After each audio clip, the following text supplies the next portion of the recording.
How's it going, everyone? Today we are going to talk a little bit about synapses, so let's get started. Okay, so synapses are basically where neurons communicate with one another or targets.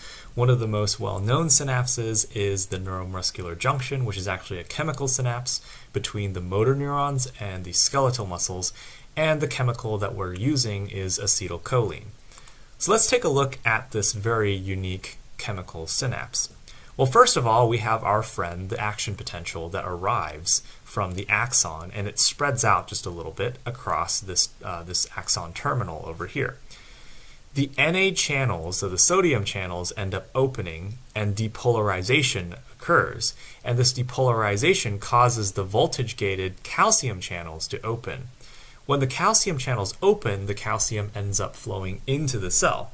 And when that calcium enters into the cell, it actually triggers the fusion of these vesicles with acetylcholine molecules to fuse with this membrane over here.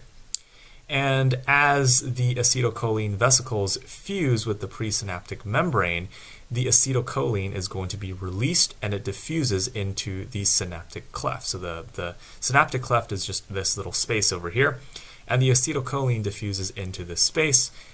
That acetylcholine is then going to bind with the receptors.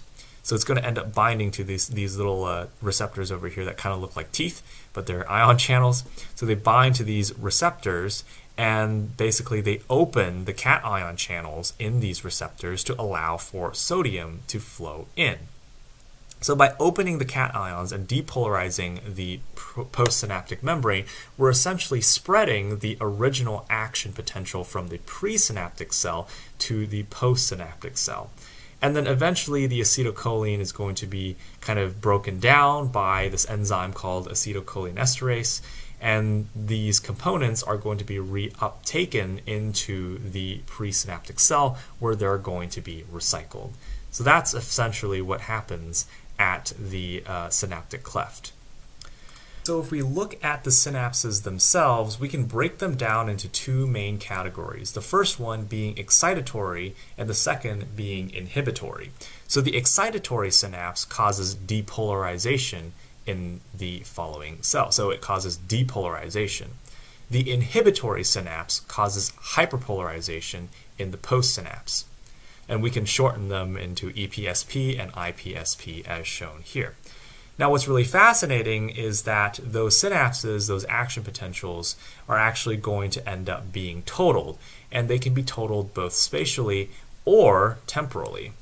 So spatial summation is basically summation or input or totaling at different synaptic sites as shown here. So you have different synapse sites that are firing independently, and they all total up and add up to create an action potential if potentially all of them fire at once. Over here we have temporal summation or temporal totaling, and what temporal summation is basically input at the same site, but you're repeating it over time, and eventually you create, right, this action potential as shown here. So both spatial and temporal summation are ways to get that action potential started. Now once that action potential actually hits the axon terminal, we're going to see the release of neurotransmitters. So if we look at this situation over here, we have that action potential that's firing, and then we hit the axon terminal and then eventually release neurotransmitters. So there are different types of neurotransmitters that are found within the body. The first one that's really well known is acetylcholine, which is often found in skeletal muscles and the central nervous system, and it tags kind of two types of receptors. We have nicotinic receptors, which are ionotropic and mainly excitatory, and muscarinic receptors, which are metabotropic and mainly inhibitory. I can never pronounce these words, just FYI. So again, nicotinic receptors are ionotropic, and muscarinic receptors, which are metabotropic. So you have excitatory versus inhibitory signals. So one thing to keep in mind is that it's not necessarily the neurotransmitter itself that's actually determining whether an impulse is excitatory or inhibitory, but what receptors are picking up those neurotransmitters. So that's very key.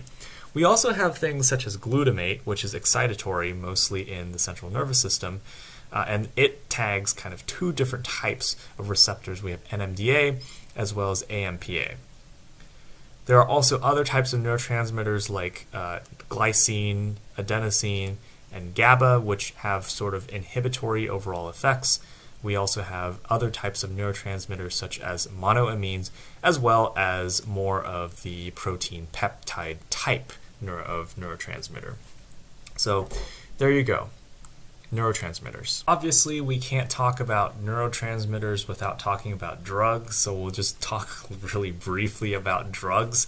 So drugs, like neurotransmitters, can actually cause action potentials or potentially end up inhibiting action potentials from being passed on.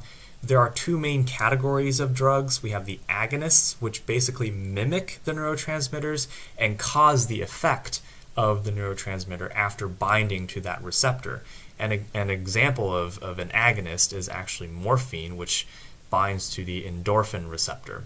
There are also antagonists, which actually block neurotransmitters by occupying that receptor where the neurotransmitter would normally bind and actually end up blocking the effect of the neurotransmitter. So an example of this is caffeine, which binds to, I think, all four adenosine receptors. So yeah, drugs, they're pretty cool, right? So we have some examples of receptors over here. So this appears to be a taste or smell type of receptor, which is a metabotropic receptor. And then we also have this instance over here, which appears to be with sight. So we have light that's striking it, and it's going to have some kind of a cascade that also causes variations in the flow of ions. So here are some examples of metabotropic sensory receptors. Over here are some ionotropic sensory receptors, which include pressure as well as warmth. So there you go. Okay, I think that's pretty much all I have in regards to the whole synapse thing. I hope you found this video mildly useful, and as always, best of luck studying, and I will see you in the next video. Thanks, everyone.